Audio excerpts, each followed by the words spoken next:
মানুষকে আল্লাহ তাআলা সৃষ্টি করেছেন। আল্লাহ মানুষের মাঝে দিয়েছেন দুইটা জিনিস, একটা হচ্ছে বিবেক আর একটা হচ্ছে মানুষের ভেতরে এমন একটা আত্মা, এমন একটা নফস যেটা খারাপ জিনিস সবসময় করতে চায়। খাহেশাতে নফসানি। মানুষ যত কাজ দুনিয়ায় ভালো করে সব তার বিবেক দিয়ে করে, আর মানুষ বিবেক দিয়ে কাজ করার পরে সে নেক কাজ করতে পারে, তার আমল নামায় সওয়াব লেখা হয়। ঠিক একই মানুষ যখন গুনাহ করে তখন সে প্রবৃত্তিকে অনুসরণ করে গুনাহ করে, বাট যখন কোনো মানুষ গুনাহের পরে রিয়েলাইজ করতে পারে এবং সে তওবা করে, আল্লাহ তাআলা বান্দার সমস্ত কাজের মাঝে এই তওবার কাজটাকে সবচাইতে বেশি ভালোবাসে। সুবহানাল্লাহ পড়েন। এই কোরআনুল কারীমে আল্লাহ তাআলা বলেছেন, ইন্নাল্লাহা ইউহিব্বুত তাওয়াবিনা ওয়া ইউহিব্বুল মুতাতাহহিরিন। যেই বান্দা আল্লাহর কাছে তওবা করে গুনাহের জন্য ক্ষমা চায় তাকে ভালোবাসে। এক সত্তা, আওয়াজ দিয়ে বলেন তো সেই সত্তাকে। আচ্ছা, এবার আমার দিকে তাকান যুবক ভাইরা, আমরা যারা এখানে এসেছি আমাদেরকে একটা কথা খুব ভালো করে বুঝতে হবে, আমাদের দেশে গাঞ্জা আছে না? অনেক মানুষ গাঞ্জা খায়, তো গাঞ্জা খাইতে খাইতে এমন একটা অবস্থায় এসে চলে আসে, গাঞ্জা না খাইলে আর ভাল লাগে না। দেখবেন এই এলাকায় কিছু বিড়িখোর আছে, নামাজও পড়ে, নামাজ থেকে বের হয়ে এলাকার চায়ের দোকানে বসে বিড়ি টানে ওপেনলি পাবলিক প্লেসে। আচ্ছা, এত আস্তে ঠিক বললেন যে কথা বলেন ঠিক আছে কিনা ভাইরা?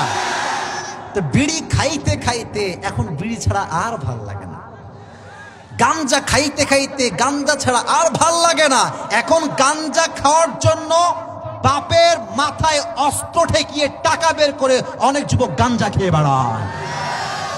Exactly to the same way মানুষ গুনাহ করতে করতে এমন একটা পর্যায়ে চলে যায় তখন তার গুনাহ না করলে আর ভাল লাগে না। বলো বলো বলো বলো বলো। একজন যুবকের গান শুনে শুনে অভ্যেস, অলওয়েজ সে হেডফোন লাগিয়ে গানই শোনে, তো গান শুনতে শুনতে সে হারামে এমন ভাবে আসক্ত হয়ে যায় যে অনেক যুবকের গান না শুনলে ঘুমই আসে না। আবার অনেক মেয়ে আছে দেখবেন হারাম প্রেমে আসক্ত, বয়ফ্রেন্ডের কথা না বললে ওর ঘুমই আসে না। মানুষ যখন গুনাহ করতে করতে গুনাহে আসক্ত হয়ে যায়, শয়তান তার সামনে গুনাহের কাজটাকে সুশোভিত করে উপস্থাপন করে। ফলে গাঞ্জাখোর যেমন গাঞ্জা ছাড়া থাকতে পারে না, ঠিক তেমনি ভাবে গুনাহগার বান্দা গুনাহ না করলে আর থাকতে পারে না। এটা একটা নেশার মতো হয়ে যায়।